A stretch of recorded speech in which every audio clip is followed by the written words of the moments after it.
father was a journalist and writer. And when I was in middle school in the Philippines, he was incarcerated. So every day after school, we have an hour to visit my father. And I was this annoying middle school kid who said, I have nothing to do. I was actually trying to get his attention and very anxious about what was going on in our lives at that time. And he said, well, you must read. And so guess what I do when I have nothing to do? I read. So I want to share with you a question from a book that I'm currently reading. The book is A People's History of Science. And the question is, how did the human hand help develop the human brain? And that is a very striking question to me, and I thought it was fitting to share it with you today, considering the theme of this conference and what we do every day of our lives, use our hands. About 2 months ago, I went to a conference of after-school and summer program organizations. And there were 800 participants in that conference. And I was doing a workshop on design entrepreneurship, and they called it Bringing Science Standards to Life. And so I waited in the room, and no one was coming to my room. And I thought, oh my God, I drove all the way here, and no one's coming to my room. And so I decided to go out of my room and wait in the lobby, and I called people and said, hey, come in, come in, come in. There's no one in my room, it's gonna be great. And then they look at the sign, and then they say, Bringing Science Standards to Life. Oh, thank you. And I thought, oh my gosh. And then I watched them, and I watched where they went, and they went to the courses that said, Homework Made Easy. Oh, I'm not that. And then Managing Behavior, and there were people like lining up to those rooms, and there was no one going to my room. And I was like, wow, what am I doing wrong? And then I said, hey, come in, come in, come in. It's hands-on. And then they said, Bringing Science, no thank you. And then I said, oh no, you know what, it's arts and crafts. And then they said, really? And I said, yeah. Please, I smiled, it's arts and crafts. And so they said, okay, whatever, we'll try. So they came to my room.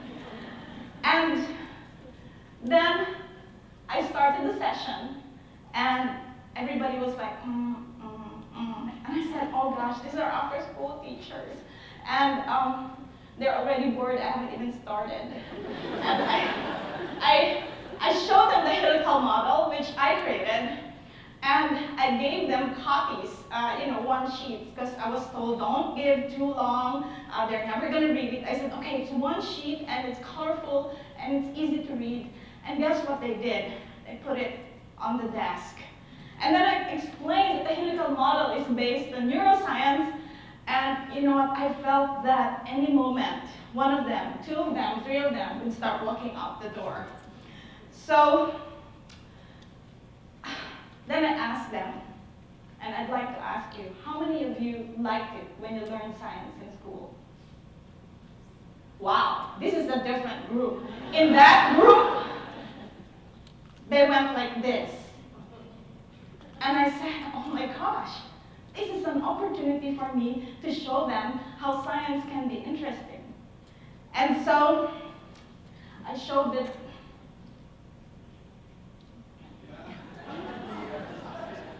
That's exactly how I felt. So, how would I address the fear of science? The first thing that I did with them was, I said, we're going to dance. So I gave them newspapers, and I said, when I play the music, you're going to dance around the newspaper. And then when the music stops, you're going to have to be inside the newspaper. And when the music played, they started to smile. I said, yes. And so we played that. And then they stepped on the newspaper, and then I removed half of the newspapers. So 2 people had to be in a newspaper. Then I removed half of the newspaper, so 4 people had to be in a newspaper. And then I asked them, what is going on here? And then they said, well, it's hard. We have to, how can you all fit in the newspaper? It's hard. We have to hold on to each other. And then I said, why? Well, because we're going to fall. Oh, why are you going to fall? Well, we'll go out of balance. And I said, what pulls you down? Gravity. I said, yes.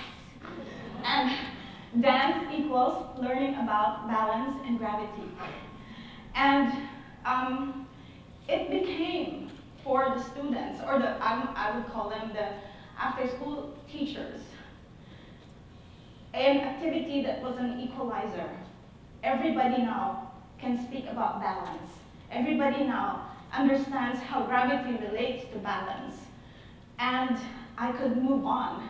And the most exciting thing, but it was just a coincidence, was balance in Spanish is balance. Woohoo! So I could also share with them that there is a connection linguistically between Spanish-speaking people and English-speaking people. And that was powerful too, because then the Spanish-speaking people felt that, again, it was an equal playing field. The helical model moves on to explore.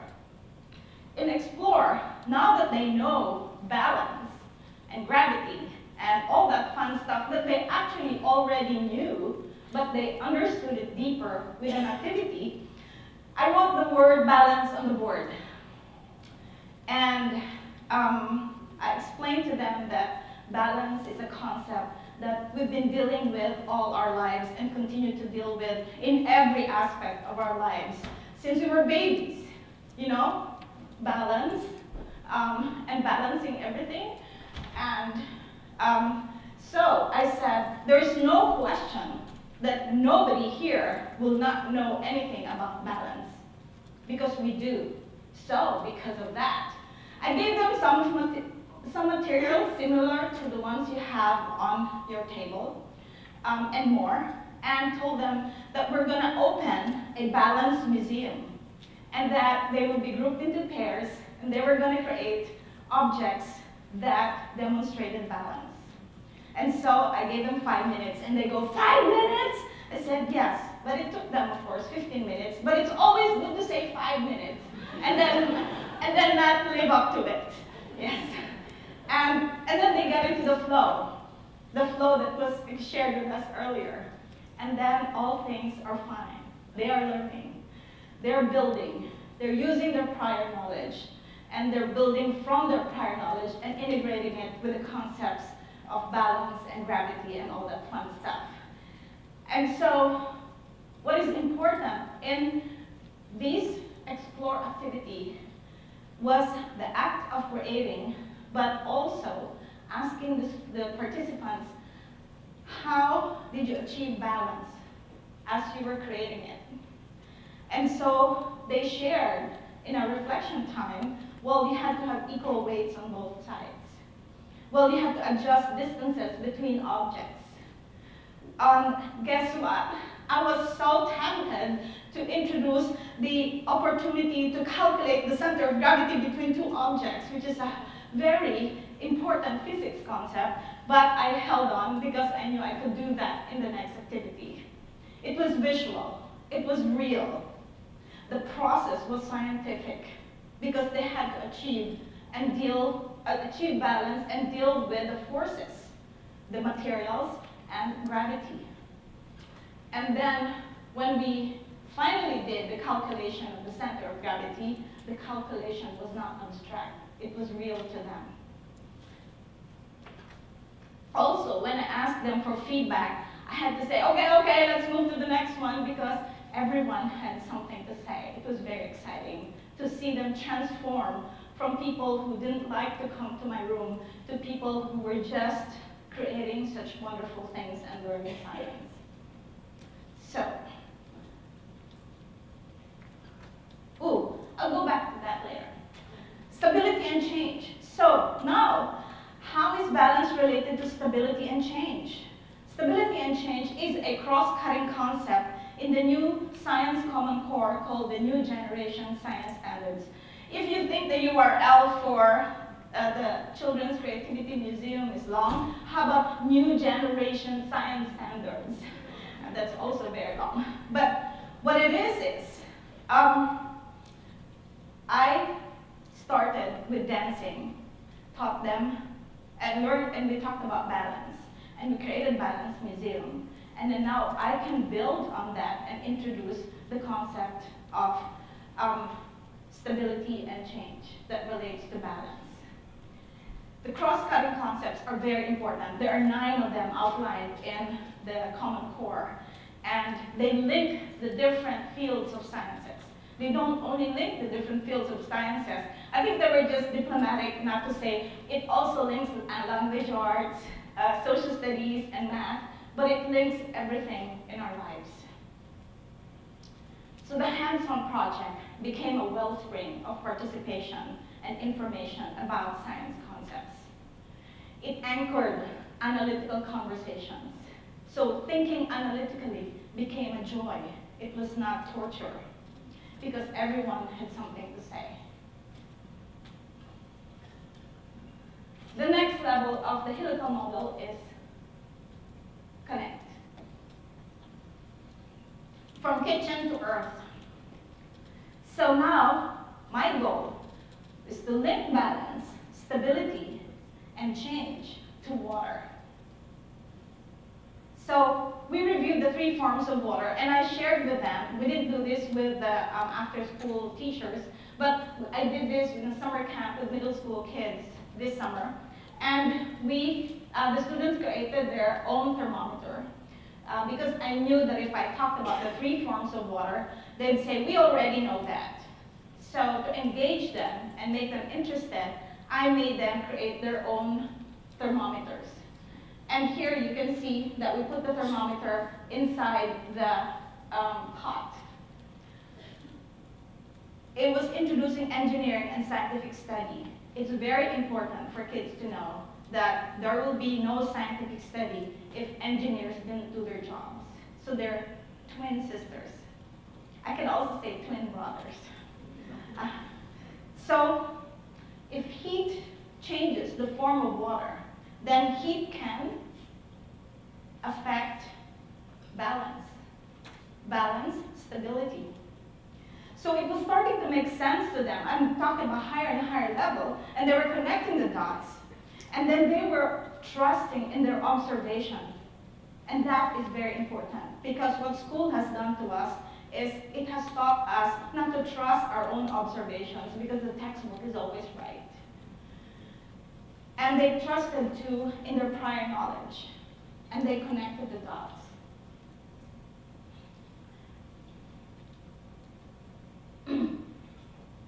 So, again, because they're able to connect the dots, it was an opportunity to raise the level of understanding to theory. I love this guy. He's Henry Cavendish. Do you know him? He was the guy who discovered the structure of water, H2O.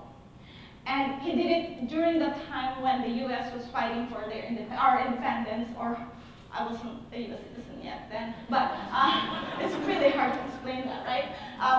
From the British. Anyway, Henry was very shy. He was afraid of people. He would probably be someone who we would call today as an Asperger's kid.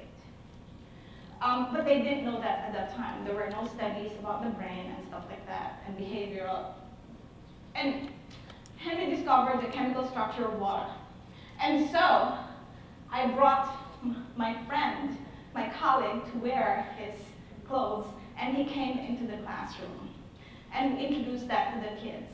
And Henry talked to them, and they talked to Henry like they were part of the British Royal Society, where they had these weekly meetings about science.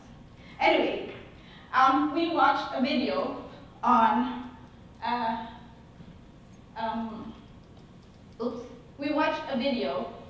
the molecules of water and how they changed when heat is um, entering their environment, and we danced to the water molecules so that they could remember, and it was fun. So, from balance, stability, and change, water to water cycle. So what they saw in the pot, now they're going to see in the bigger picture, from kitchen to earth. So how many remembered water cycle? I asked the class, and they raised their hands. And so I said, this is just a review of a second grade topic that probably didn't make much sense then, and I hope that in this workshop will make more sense to you. The cross-cutting concept will raise the level of scientific understanding, connecting multiple fields. So the sun is the heat to the pot. What happens to the water cycle when we have more heat on Earth? You probably know where I'm going in this topic. And then we watched the preview of the movie Chasing Ice. It's a documentary which showed the seasonal changes of glaciers and the calving event in Greenland. How many of you have watched Chasing Ice? Oh my gosh, you have to watch that movie. It's amazing. And so, what it did was extending connections from balance, stability, and change, water, water cycle, climate change, heat. And then added another cross-cutting concept, cause and effect. Do you think they were confused at this point? No, they were following because it made sense to them.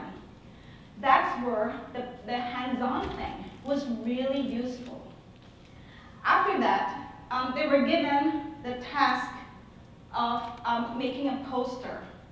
How climate change affects water cycle and impact on stability of water supply for growing global population. If I just gave this in a project-based learning class, I would get what?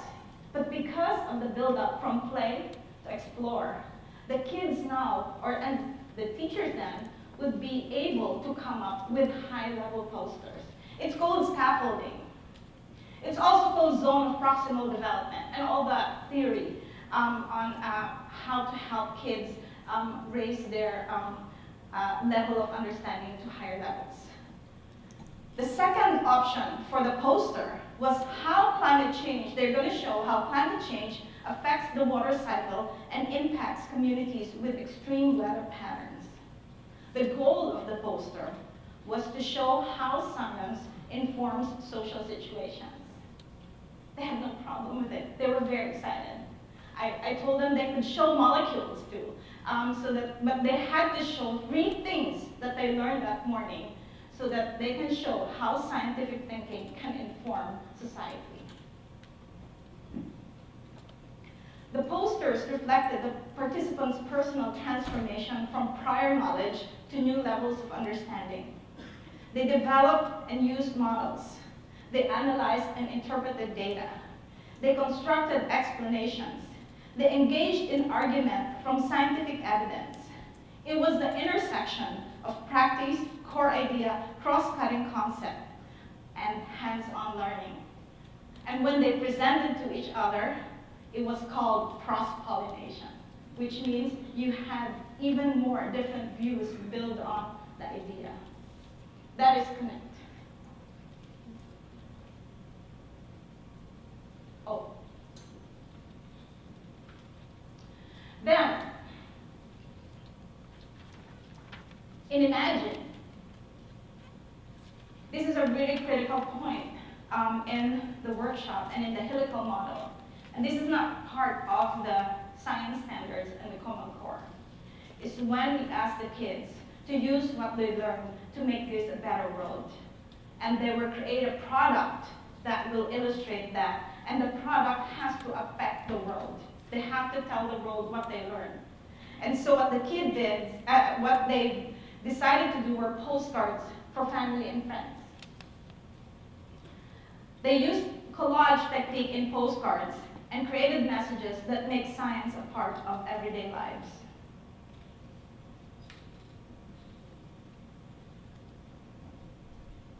How can science? Then I go back to the essential question, and this is, remember, We can call it review, we can call it reflect, we can call it distillation, but this is remember. And in remember, we ask, how can science inform people about stability and change and cause and effect? The kids were divided into groups. They created mind maps to respond to the questions as a way of reflecting on the lesson. I put key phrases on the board, and they also added heat, and then I told them, discuss heat alters states of water. Heat alters states of the world. Yes, I'm almost done. So, 6 years ago, parents asked me to start a school for their children. We started in a garage. Today, it's a very successful private independent school. It uses the helical model every day. Test scores are above national norms with long wait lists in the school. But then the school is only for wealthy parents. Minerals is my goal in minerals is to share the success of the school to the greater world. The name of the school is Synapse School in Menlo Park. We piloted summer 36 schools, and what I want to share with you is not only did they learn science in this way, not only did they create products, but the kids experience joy of learning, build their confidence. We acknowledge their abilities and their unique styles. They became an intellectual social community, and parents continue to send us emails that their children are inspired. Thank you.